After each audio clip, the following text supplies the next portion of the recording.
Alden, ano yung similarity or difference ng real mom mo, ng late mom mo, kay Miss Sharon? Miss Sharon, ano po yung magkakapareho o pagkakaiba ni Alden sa mga anak niyo?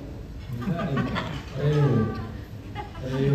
Kaya hindi ako nahirapan talaga to I don't really call kasi acting as performing, but wala everything just goes naturally. Siguro isa to sa mga first film or first projects na nagawa ko na when I hear the word action, parang hindi ko siya narinig.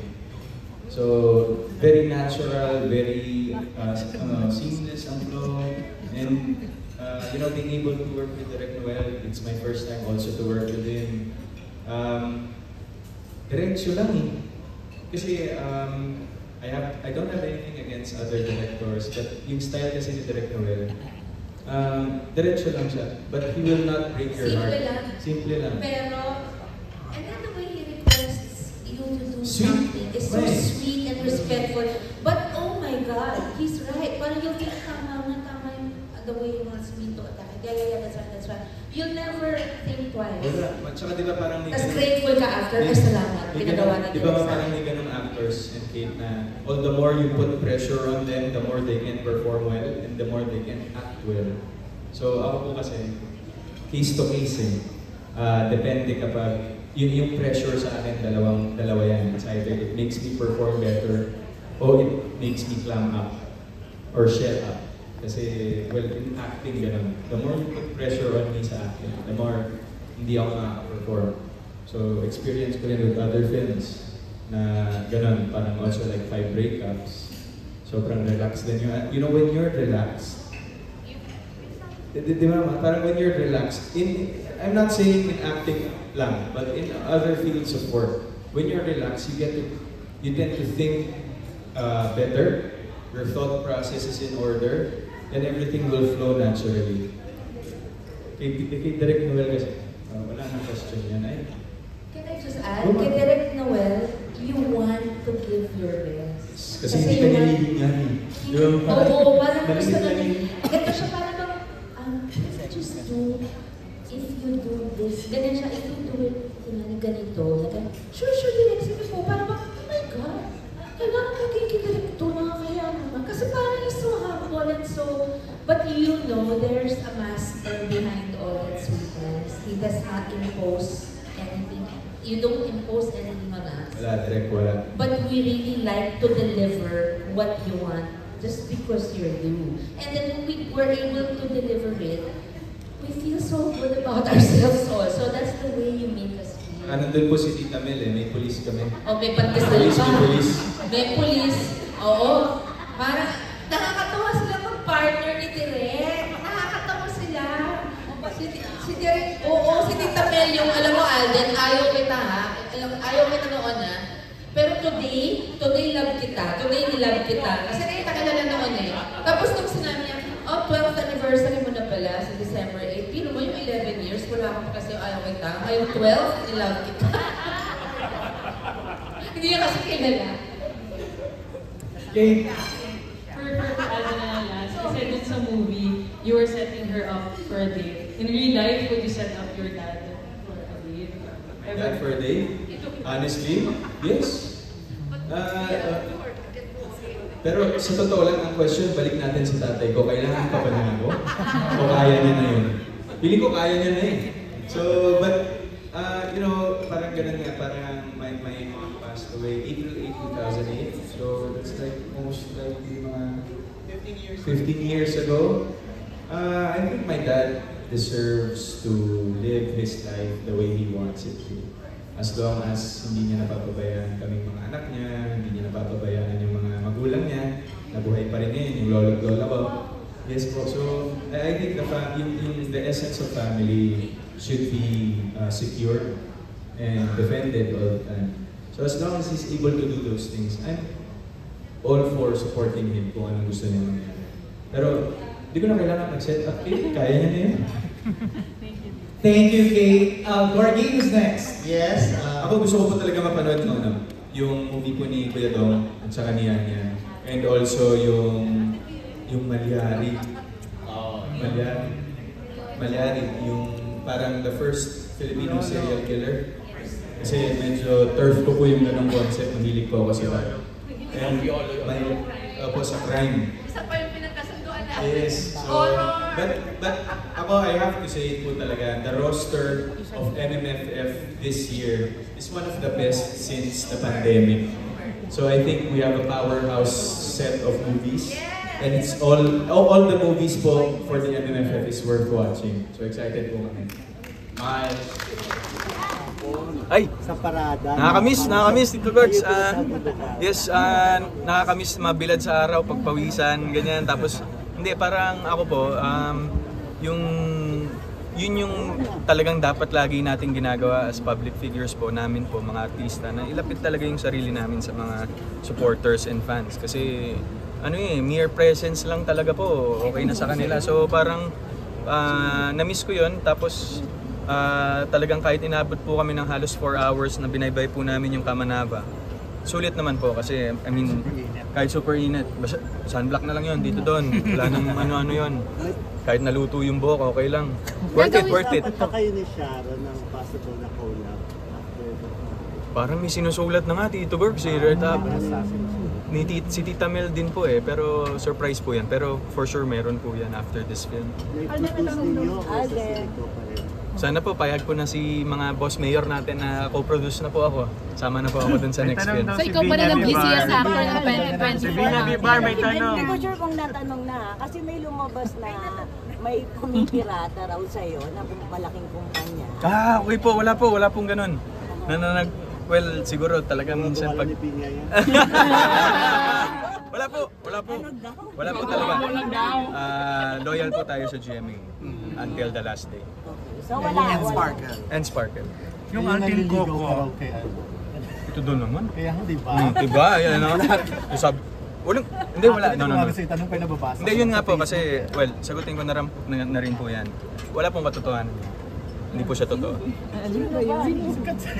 Kasi lumalabas siya, parang ginagawa na naman ako ng issue para mapunta sa akin yung blame, di ba? Parang nahimik ako. So, ngayon po, wala pong ganun. Hindi po yung totoo. And I know my place in the industry and hindi po ako nakikisawsaw sa issue ng kung sino-sino man. Pero as a friend ba, nag-reach out ka sa kanya to console her? Parang hindi ko pa po nagawa. Pero kasi syempre, I mean, that's her personal and nung ginagawa po namin yung Hello, Love, Goodbye, parang yun din yung respect ko na anything that has to do with that angle, yung sa kanila ni Daniel, hindi ko po ako nakikialam. So I keep that oath po and parang hindi na lang din po talaga tayo masyadong maraming hindi ko na po nai-involve yung sarili ko with this issue. Kasi malaki na po siya as it is. Altin yung Altin Coco na nababasa namin. Yes. Yun? May sisingit ba yun? Yes po. Baka po next year, MMFF po next year. Baka po.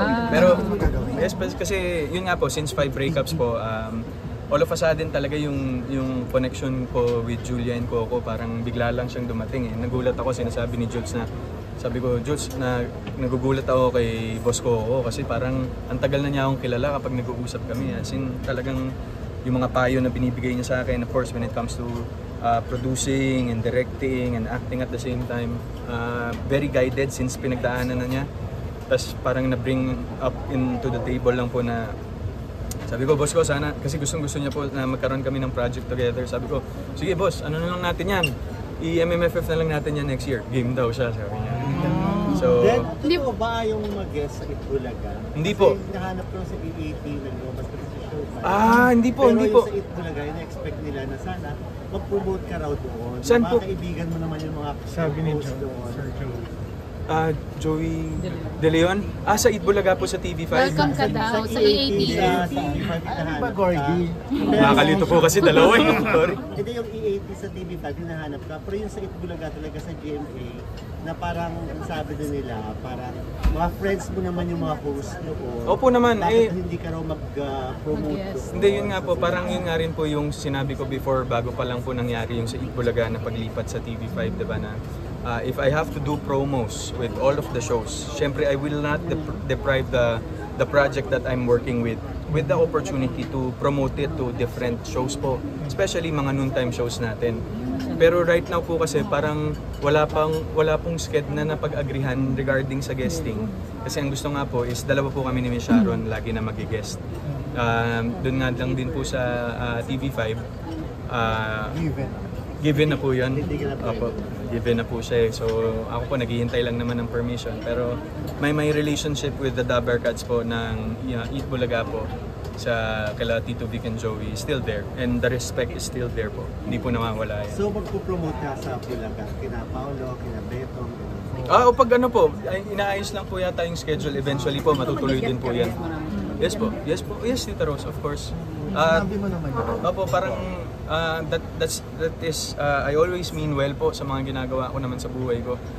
Hindi po ako para mang-apak or tarnish ng relationship po na nagkaroon ako sa mga nakatrabaho ko po before, most especially Eat Bulaga, na ang laki ng natulong po sa akin talaga. Nagkaroon ba ng offer na maging isa ka sa host? Ng Eat Bulaga? Ng tape? Yes. Wala pong ganung offer. Okay. So kung sakaling may mag-push, is it possible na tanggapin mo? Or dahil sa respeto sa TVJ, magde-decline ka na lang? No po, hindi ko po siya tatanggapin. Yes po. Merry Christmas. Merry Christmas ito. Tanghali po sa inyong lahat. Merry Christmas. Po sa ating mga kaibigan from the press and online vloggers and media personalities. Maraming salamat po. Thank you for coming. Sana po nasarapan naman kayo sa aming pagkain, diba? So welcome po sa Stardust, which is I'm a part owner of. So maraming salamat po for being here. Medyo sinikret ko kasi siya ng matagal para surprise.